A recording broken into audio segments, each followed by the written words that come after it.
Hello guys, good morning. कैसे हो आप सब? Welcome to new video. तो my name is Abhinandan Singh. मैं अभी यूके में रह रहा हूँ। एज एन इंटरनेशनल स्टूडेंट आया था मैं, and currently I am on PSW।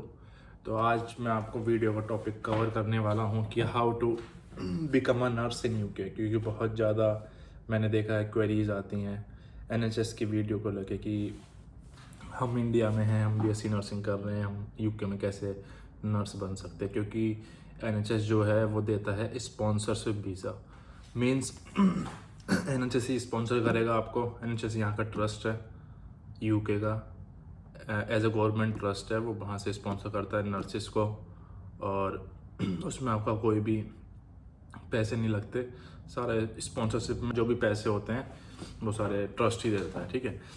तो ये गवर्नमेंट बॉडी है NHS, इसके थ्रू ही सारी नर्सेस, इंटरनेशनल नर्सेस, सिर्फ इंडिया से नहीं, काफ़ी सारी कंट्रीज से नर्सेस को ये लोग रिक्रूट करते हैं। तो इसका ऊपर और प्रोसेस क्या है, आप वहाँ से इंडिया में आप कौन सी डिग्री करनी चाहिए, कितना टाइम लगता है, उसके बाद कौन से एग्ज़ाम होते हैं, तो वो सब बताने वाला हूँ इस वीडियो में, ठीक। So the first thing is, आपको BSc नर्सिंग आपकी डिग्री आपके पास होनी चाहिए। BSc नर्सिंग आप पास होने चाहिए, और उसके बाद आपका NMC में रजिस्ट्रेशन होना चाहिए। NMC जो भी गवर्नमेंट बॉडी होती है इंडिया में, जो स्टेट टू स्टेट रजिस्टर करती है कि आप प्रॉपर डिग्री पास कर चुके हैं, आपकी रजिस्ट्रेशन हो चुका है एज अ नर्स, ठीक है। सेकेंड थिंग, डिग्री पास करने के बाद आपके पास मिनिमम एक्सपीरियंस होना चाहिए 6 मंथ टू 1 साल तक का। मिनिमम 6 महीने से 1 साल तक का एक्सपीरियंस ये लोग लेते हैं। 6 महीने से कम का नहीं लेते। तो आपको डिग्री पास करने के बाद मिनिमम किसी भी प्राइवेट हॉस्पिटल में कुछ नंबर ऑफ बेड्स होते हैं, वो मैं आपको कमेंट में एक बार लिख देना, मैं यहाँ डिस्क्रिप्शन में लिख दूंगा अभी देख के, क्योंकि मेरे काफ़ी सारे फ्रेंड्स हैं यहाँ जो NHS में काम कर रहे हैं, तो वो उनके थ्रू मैंने इन्फॉर्मेशन लेके वीडियो बना रहा हूँ।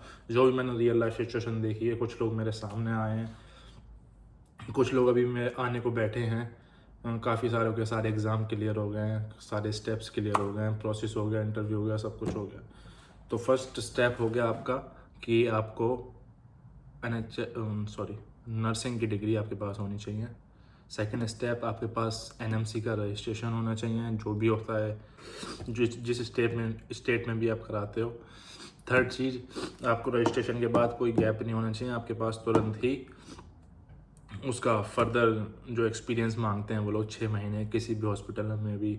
मेरे जो फ्रेंड्स हैं वो गुड़गांव में, मेदांता में, LMX हॉस्पिटल उसका हो गया। तो नंबर ऑफ बेड्स होते हैं, शायद 100 बेड्स का मिनिमम हॉस्पिटल होना चाहिए, वही एक्सपीरियंस काउंट होगा आपका, ठीक है। फिर थर्ड चीज़, उसके बाद आपको एग्ज़ाम की तैयारी करनी पड़ती है OET। तो इसके लिए आपको कोचिंग लेनी पड़ेगी। तो कोचिंग होती है मेरे हिसाब से शायद जैसे IELTS होता है जो बाकी जो स्टूडेंट्स करते हैं यहाँ पे स्टूडेंट वीज़ा के लिए, ऐसे ही यहाँ के स्पॉन्सर वीज़ा के लिए लोग मांगते हैं OET होता है मिनिमम 45 डेज़ का कोर्स होता है, या 90 डेज़ का होता है शायद, ठीक है। तो वहाँ पे इंडिया में काफ़ी सारी एजेंसीज हैं, आप गूगल पे एक बार सर्च कर लेना। मेरे जो फ्रेंड्स हैं उन्होंने दिल्ली में खैरा एजुकेशन करके है, गूगल पे सर्च करना खैरा एजुकेशन। वो लोग वैसे ट्रेनिंग भी देते हैं, अगर आप घर बैठ के ट्रेनिंग लेना चाहते हो, कोचिंग लेना चाहते हो, तो वो भी पॉसिबल है। तो उसकी फ़ीस होती है शायद अप्रॉक्सीमेट 35,000 होती है उस कोर्स की फ़ीस, ठीक है। तो ये जो पैसे आपके लगते जाते हैं ओवरऑल प्रोसेस में, ये आपके रीइम्बर्समेंट होते हैं सारे। ये जो NHS ट्रस्ट है जो आपको स्पॉन्सर कर रहा है, इन सब के आप स्लिप रखना अपने पास। जब भी आप आओगे तो इन्हें रीइम्बर्स करा सकते हो आप, जितना भी खर्चा हुआ है आपका। पासपोर्ट बनवाने का खर्चा नहीं देगा NHS। जो आपकी कोचिंग है, जो आपके फर्दर स्टेप्स होंगे, CBT, OET और ये कोचिंग वाला, बाकी जो भी टिकट्स एंड वगैरह होते हैं वो तो ये खुद ही करते हैं। तो फर्स्ट चीज़ आपको वो कोचिंग करनी है। जब आपको लगे कि आप परफेक्ट हो चुके हो जो भी इंग्लिश के मॉड्यूल होते हैं उसमें, तो उस कोचिंग के बाद आप अपना एग्ज़ाम बुक कर सकते हो OET का। तो OET में लेवल्स होते हैं, उस लेवल में शायद A B C, तो आपको तीनों लेवल पास करने, चार मॉड्यूल होते हैं, 4 मॉड्यूल में चारों मॉड्यूल पास करने होते हैं, उनका रेशियो होता है। तो उस रेशियो के हिसाब से आपका जो रिज़ल्ट आता है, तो यहाँ पे एक ग्रेड लाइन बनी हुई है कि इस रेशियो वाले को ही स्पॉन्सर करता है NHS। तो वो मैं आपको नेक्स्ट वीडियो में बता दूँगा कितने रेशियो किस एग्ज़ाम में कितने मार्क्स लाने चाहिए। अभी मैं नॉर्मल एक शॉर्ट प्रोसेस बता रहा हूँ आपको कि क्या क्या स्टेप्स होते हैं, ठीक है। तो आपको कोचिंग करके जब आप कॉन्फिडेंट हो जाओ, उसके बाद अपना OET का एग्ज़ाम दे दो। OET के एग्ज़ाम काफ़ी सारे सेंटर होते हैं, आपकी सिटी में भी होंगे, ऐसा नहीं कि आपको दिल्ली गुड़गांव ही आना पड़ेगा। और जो खैर एजुकेशन वाले जो कोचिंग कराते हैं वो भी आपको काफ़ी सपोर्ट करेंगे। तो मैं रिकमेंड करूँगा आप खैर एजुकेशन पे एक बार बात करें, गूगल पर सर्च करें, वो एट होम ट्रेनिंग भी होती है, मतलब ऑनलाइन होम ट्रेनिंग।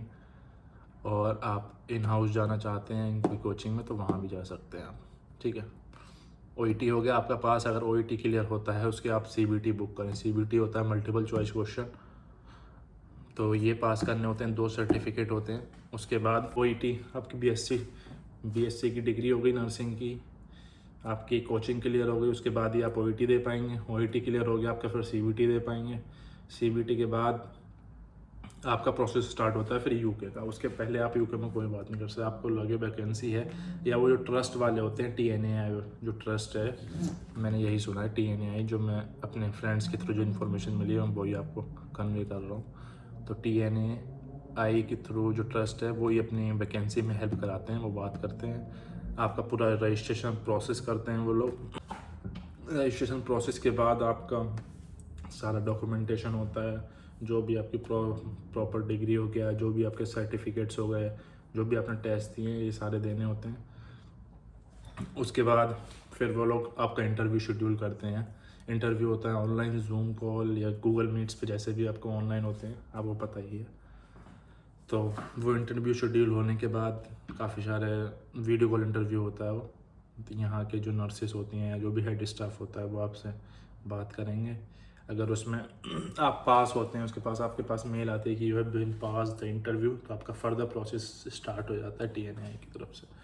तो फर्दर प्रोसेस में जब आपका ये सारे रिजल्ट क्लियर हो गए, इंटरव्यू हो गया, उसके बाद मिनिमम 45 डेज़ के अंदर आपकी फ़्लाइट बुक हो जाती है। फ़्लाइट का एक भी पैसा ये लोग नहीं लेते हैं, खुद ही NHS बुक करता है।